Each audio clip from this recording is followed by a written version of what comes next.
You are listening to Connection Quest, where every episode is a heartwarming journey to unravel the mysteries of love, intimacy, and the art of meaningful relationships.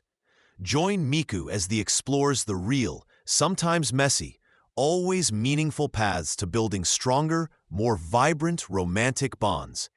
Forget quick fixes. We're digging into the heart of connection, understanding, communication, intimacy, and growing together. Ready to deepen your relationship journey? Let's begin. Hey everyone, welcome back to Connection Quest. I'm Miku, your host, and today we're diving into a topic that, well, I think touches us all at some point: communication.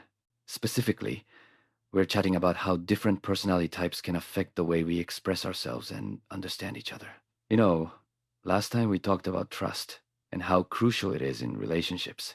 Well, communication is right up there as another pillar. It's like the bridge that keeps everything together. So what happens when one partner's way of communicating is lost on the other? That's exactly what we're exploring today. I want to start this off by sharing a personal story. I remember when I first started dating someone who was what you might call an extreme extrovert, while I leaned more towards the introverted side of things. This person loved to talk through their thoughts, was energized by social interactions, and, honestly, pretty much thought out loud. Contrast that with me. I need time to process things internally before I can share them. Our first few weeks were, to put it mildly, a little rocky. We'd find ourselves in constant misunderstandings simply because we approached communication so differently. I'm sure many of you can relate to that dynamic. Maybe you're listening and thinking of your own experiences, or maybe you're realizing your partner and you might have these differences. And that's okay, honestly. Recognizing these differences is the first step to bridging those communication gaps. One of the most fascinating things about working through this is that each partner often thinks they're right because that's what feels natural to them. Let's break it down a bit. Extroverts often gain energy by interacting with others, so their thoughts come out in a more spontaneous and expressive manner. Introverts, on the other hand, often process internally first and then speak. So it's no wonder these differences can cause friction if not understood well. One thing I learned early on is that I had to negotiate a sort of middle ground with my partner. And believe me, it wasn't about changing who we were. It was about adapting and learning from each other. I've read a lot about this, and there's a great deal of research on how these dynamics play out. A study in the Journal of Communication pointed out that bringing self-awareness and patience into the equation changes everything. It's amazing how much empathy can drive understanding. One tip I picked up was setting aside specific times for deep conversations when both partners feel prepared and receptive, rather than one person springing an intense discussion on the other unplanned. Here's another insightful story for you all. A good friend of mine is a total introvert, and she's dating someone who thrives on constant interaction. What they started doing is something I call emotional check-ins. Once a week, they dedicate a time to simply unload whatever's been on their minds. It's become a healthy outlet, where they know the focus is on listening and understanding, rather than simply reacting. We talk a lot about finding your path and building love here on Connection Quest. But let's be real. The best path forward starts with a good night's sleep. And a good night's sleep shouldn't mean sacrificing your skincare routine. That's why I'm obsessed with Copper North. This isn't just a pillowcase. It's a luxury hack for your skin. It's the ultimate combination of sleep, science, and silk. Their pillowcases are infused with copper. Yes, copper, which is scientifically proven to boost collagen production, fight bacteria, and smooth your hair. Forget the 10-step routine. This works harder while you rest.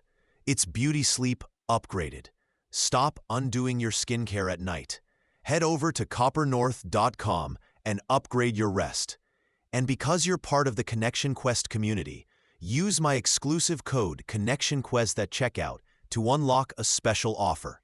That's COPPERNORTH.com and code ConnectionQuest for effortless, natural indulgence. It's really about creating a safe space. Like my friend and her partner have these rules. They've agreed to a few things. They each get an allotted time to speak without interruption, and then they switch. This ensures they both feel heard. This speaks to the importance of being intentional with our communication.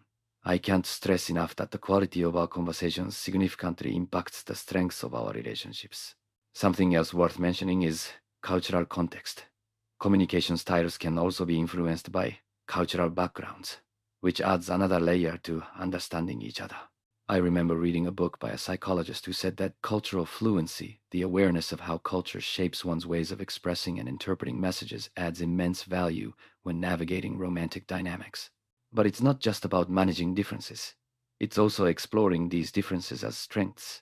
Think of how complementary it can be to balance each other out. One partner can help the other become more reflective, while the other can inspire engagement and spontaneity. Those differences, when appreciated, can add richness to life. Ultimately, understanding and bridging communication gaps between different personalities is not just about verbal exchanges. It's about truly hearing and seeing your partner. It's about creating moments of connection where both feel respected and understood. I'd also like to encourage you to practice listening with the intent to understand, not just to reply. It makes such a difference. So, as you go about your day, try observing how you and your partner communicate. Reflect on what's working and what maybe could use a little more understanding.